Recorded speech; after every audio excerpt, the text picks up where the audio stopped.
Biografías comentadas. Extender la vida de los que fueron. Seguimos llamando muerte a lo que deberíamos llamar olvido. Al recordarlos, estarán algo más entre nosotros.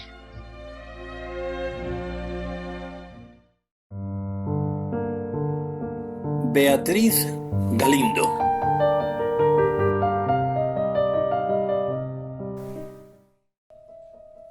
Había nacido en Salamanca esta sencilla pero trascendente mujer, esa maravillosa ciudad que acaricia el Tormes con sus tranquilas aguas y le da tan elegante y acertada forma, como decía Cervantes, que enhechiza la voluntad de los que de la apacibilidad de su vivienda han gustado. Y muchas son las realizaciones que recuerdan merecidamente su existencia en los más diversos lugares de la geografía española. Por ejemplo, aquí en Madrid, un barrio, un instituto de enseñanza, una estación de metro, un teatro, un monumento y algunas otras. Pero lo que muchos madrileños no las conocen y las nombran a diario, pero no saben es que todas están dedicadas a ella, aunque se nombran como la Latina. Bien es verdad que con justicia les corresponderían muchas más para agradecerle las tantas y grandes buenas obras que durante su vida realizó. Sin duda una muy importante, el primer hospital. Lo vemos ahora como la cosa más natural. Si estás enfermo, pues vas a un hospital, claro. Bueno, pues antes, en su momento, en aquel momento, no era así. La gente enfermaba y o mejoraba en su casa, o de no hacerlo, pues se moría en ella. Efectivamente, era así, pero exclusivamente para los que tenían casa. ¿Y los que no la tenían? Ha estado siempre muy mal visto esto de morirse en la calle, antes y ahora. Y se inventaron para eso los hospitales. Cierto que lo que se dice pensar en ello, es decir, ocurrírsele, ya se le había ocurrido a uno bastante tiempo antes, que además de sabio, pues derrochaba buena voluntad. Era Alfonso X, aquel hombre que ya en sus partidas dice textualmente: «O deben otros sí mandar facer hospitales en las villas do se acojan homes enfermos y que no hayan a yacer en calles». Pero el asunto quedó durante muchos años aparcado, tal vez porque había muchas cosas que hacer con esto de estar aquí los moros. No había tiempo para nada. Y no fue hasta aproximadamente con los Reyes Católicos cuando se puso en marcha este asunto, que sin duda es importante. Entonces, ¿quién hizo el primer hospital aquí en Madrid? Pues precisamente esta buena señora, doña Beatriz Galindo de Vera, vulgarmente conocida como la Latina. Parece ser que casi todas las historias aquí en España pues, comienzan así. En una familia de hidalgos, pero de pocos recursos económicos, es que es casi una constante. Efectivamente, sean cuan sean los tiempos a los que te refieras, parece que alguien sobresale en una familia de las mismas o muy parecidas características: señorío, linaje, alcurnia, nobleza, sí, desde luego, pero recursos económicos, los mínimos. Esta vez, aquí, lo mismo. Es una familia de Salamanca del año 1465.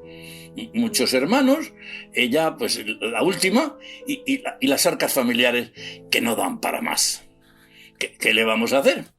Pues nada, esta pobre al convento, que eso requiere poco gasto.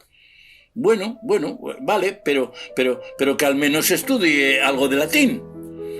Cierto que entonces era necesario para rezar y para entender mínimamente la liturgia de la iglesia, pero lo curioso era que nadie, o al menos muy pocos, sabían latín, lo cual sin querer nos lleva a la conclusión de que ninguno de los asistentes a los actos religiosos se enteraban de nada. Desde luego es asombroso que persista tantos siglos la institución de la iglesia y sus derivaciones, con lo que se la ha atacado desde fuera. Bueno, y ensuciado desde dentro. Sin duda algo milagroso ha de haber en ello. Pues bien, ya tenemos a nuestra jovencita pues, estudiando latín. Y no podéis imaginaros lo bien que se le da. De cualquier forma, esto de los idiomas forma parte del lenguaje, que en definitiva no es más que el recurso que tenemos los humanos para la comunicación entre nosotros. Y dicen los neurólogos ahora que con la magnetoencefalografía y demás técnicas radiológicas, precisamente reside esta habilidad en nuestro cerebro en las zonas perisilvianas de la corteza temporal izquierda. Es la llamada área de Broca. Lo cual quiere decir que si de naturaleza esta región cerebral la tienes más desarrollada, pues se te darán mejor los idiomas. Pero vamos, aun sin llegar a estas exactitudes, todos sabíamos de siempre que empezando de jovencitos, esto de los idiomas, pues cunde mucho. En el caso de nuestra protagonista, igual. Y ya tenemos a la pequeña con poco más de 15 añitos manejándose perfectamente en la lengua de Cicerón. Que ni os imagináis lo que suponía entonces. Bueno, y se me ocurre pensar incluso lo que podría suponer ahora. Todo el mundo cercano se interesó por el hecho y los ecos llegaron hasta la universidad, donde asimismo entusiasmó también, pero sobre todo al reconocer que aquello del latín era solo la parte más llamativa, pero no la única, de las facultades mentales generales que adornaban a la pequeña. Y se quedó en la universidad estudiando, y no solo ya perfeccionando su latín, sino otras muchas materias, leyendo, sobre todo interpretando a los autores clásicos, y entre ellos preferentemente Aristóteles, nada menos, por el que siempre se sintió muy atraída. Pensamos nosotros ahora que por el hecho de no existir medios de comunicación como los actuales, pues las noticias no correrían tanto como ahora. Pero sin duda no es así. Efectivamente, aunque por supuesto lo harían de manera algo más lenta, pero no por eso menos segura. Y la notoriedad de la latina, que así la llamaban entonces ya y se conocía como tal, por todas partes llegó a la corte. Pero vamos, ¿a qué corte? A la de los católicos. Ahí en nada. Habían ya quedado atrás, afortunadamente, las mamarrachadas del necio aquel de la chilaba y del gorro de moro. Sí, el hermanastro de nuestra Isabel, el segoviano, como se hacía llamar Enrique IV, de triste memoria. Bien podría decirse de él que tonto es aquel que nunca corrige sus errores, y así lo hizo este pobre estúpido, que durante su vida dejó con sus políticas sumida a Castilla pues en toda clase de guerras nobiliarias y hasta sucesorias, y como consecuencia en la más absoluta penuria espiritual, intelectual y económica. Amanecía en esos momentos una nueva época. Llegaban nuevos criterios, aparecían nuevas ideas y estas formas de pensar, de hacer y por supuesto de gobernar. Pues sí, podríamos llamarlo un volver a nacer. Naturalmente, es lo que efectivamente llegaba, el Renacimiento. Y en el ámbito político, ¿gracias a quién? Pues a los católicos, efectivamente, a Isabel de Castilla y a Fernando de Aragón. Título que les concedió el Papa a ellos dos y que luego han venido usando prácticamente todos sus sucesores hasta la actualidad y que comenzaban juntos entonces su andadura de gobierno. Sin duda que para gobernar bien, uno de los fundamentos es estar bien informado, pero sobre todo aconsejado. Y ellos lo sabían y lo ejercieron, rodeándose para ello de los más brillantes y mejor intencionados talentos de aquella época. Ella, Isabel, con su círculo íntimo, reunió a las 3 mujeres más destacadas del momento: Beatriz de Boadilla, Teresa Enríquez y nuestra protagonista de hoy, Beatriz Galindo. Son 3 personajes excepcionales que permanecieron en todo momento junto a la reina y a las que ahora, desde la distancia, podemos definir por este orden: la discreción cercana a la sensatez de Beatriz de Boadilla, la virtud unida a la santidad de Teresa Enríquez y la inteligencia próxima al talento y buen juicio de nuestra Beatriz Galindo. La realidad es que Beatriz Galindo fue llamada a la corte como preceptora de los infantes y hasta de la misma reina para enseñarle el latín. Ella en su modestia siempre decía criada de la reina, pero no existe ninguna duda de que su verdadero puesto, cuando se pusieron de manifiesto sus dotes de buen juicio, honradez y lealtad, fue de amiga, consejera y hasta confidente de la propia reina. Cierto que atendiendo a su amistad con ella y desde luego también por su ánimo casamentero, la situación civil de Beatriz, pues durante bastantes años, pues ya preocupaba. Su vida se circunscribía al estudio, a los quehaceres de consejera, la oración y la atención a la enseñanza de los infantes, pero por otra parte, aunque era joven, pues sí, pero ya tenía 25 años y no podía ser entonces. Había que casarla. Pues nada, incluso sin terminar la guerra de Granada, cuanto antes, y la encontraron un marido. Puede ser que con las posibles prisas hasta pareciera a simple vista que podía no ser el más adecuado. Era un militar de 46 años, viudo, con hijos, y ahí es nada. El caso es que un buen partido sí lo era, o al menos eso parecía. Se llamaba Francisco Ramírez de Oreña, procedente, como sus padres y todos sus hermanos, de San Vicente de la Barquera, en la costa cantábrica, aunque todos ellos conservaron el segundo apellido excepto él, que lo cambió por el de Ramírez de Madrid, posiblemente en honor a su ciudad de acogida. Es muy nombrado y célebre aquí en Madrid. Francisco Ramírez de Madrid, apodado el Artillero.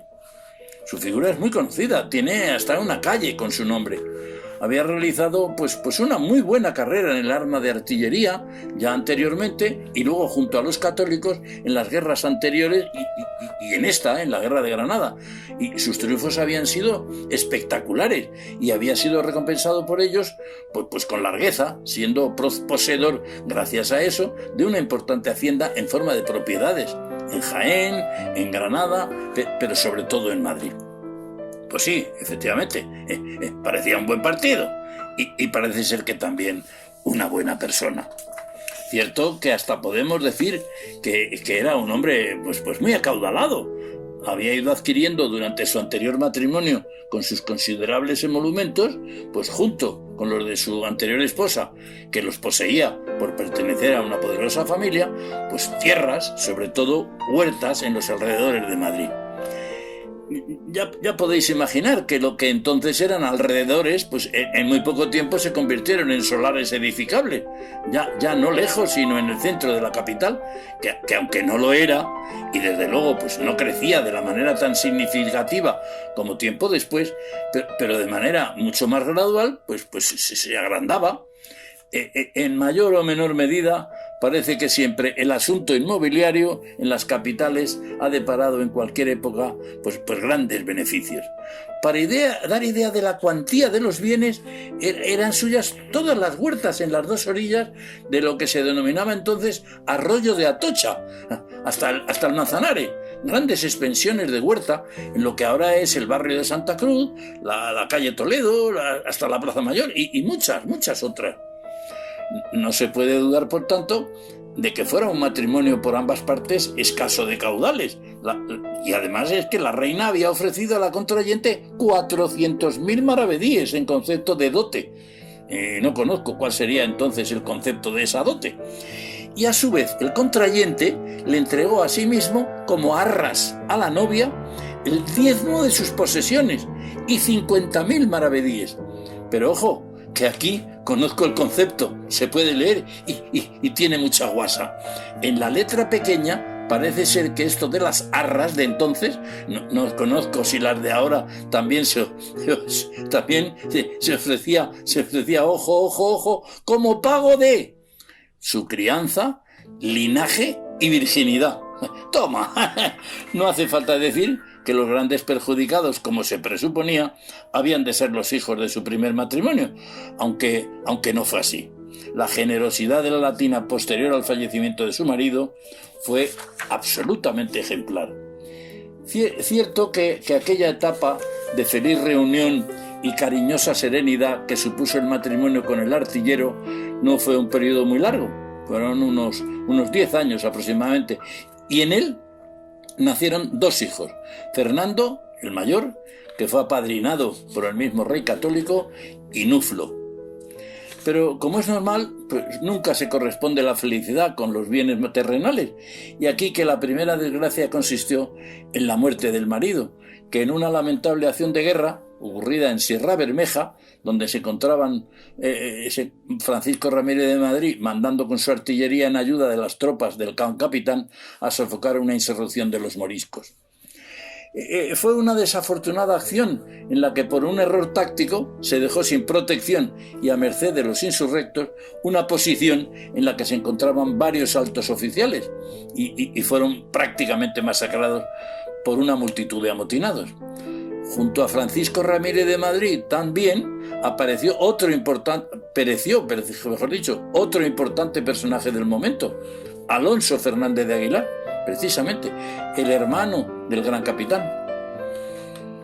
Permaneció, sin embargo, ella junto a la reina Isabel hasta su fallecimiento, y tan es así que en el célebre y magnífico cuadro de Rosales, llamado del testamento de reina Isabel, la figura femenina de la izquierda, junto al rey Fernando, sentado, corresponde a ella, aunque en principio se pensó que fuera Juana, la hija de la reina, pero no puede ser, puesto que la princesa en esas fechas se encontraba ya en Flandes, casada con el Hermoso.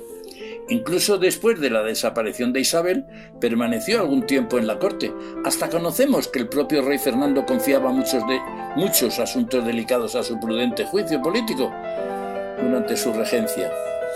Pero lo que sí sabemos de cierto es que su sensibilidad no soportó la situación creada ante el incoherente y hasta un tanto precipitado segundo enlace matrimonial del rey con la joven atractiva y sensual Germana de Foix, que nunca vamos a saber si se llegó a efecto por motivos estrictamente políticos ante el desacuerdo con el Hermoso, con Felipe, con su yerno, el marido de su hija Juana, o por su natural vicioso y concupiscente que le había acompañado durante toda su vida. Con ello, pues ya tenemos a nuestra protagonista viuda con 36 años y 2 hijos, pero eso sí, con una considerable fortuna y sin nada que hacer. Le quedaban hasta su fallecimiento con 73 años casi media vida, y no se trataba de persona que se pudiera calificar de inmovilista, muy al contrario. Y efectivamente así fue. Una segunda fase de su vida, dedicando todos sus esfuerzos a gestionar la fortuna en obras de caridad y consagrada a realizaciones de bien común. Sin embargo, debemos de constatar un fenómeno, pequeño contratiempo, si queremos, lamentable y hasta podríamos decir un tanto doloroso. Se trata de que su marido, el famoso artillero, había realizado antes de su muerte, con permiso real, 2 mayorazgos para los 2 hijos habidos en el matrimonio con Beatriz Galindo, Fernando y Nuflo. Bien, parece que no, pero está todo inventado. Son como podrían ser las SICAP de ahora.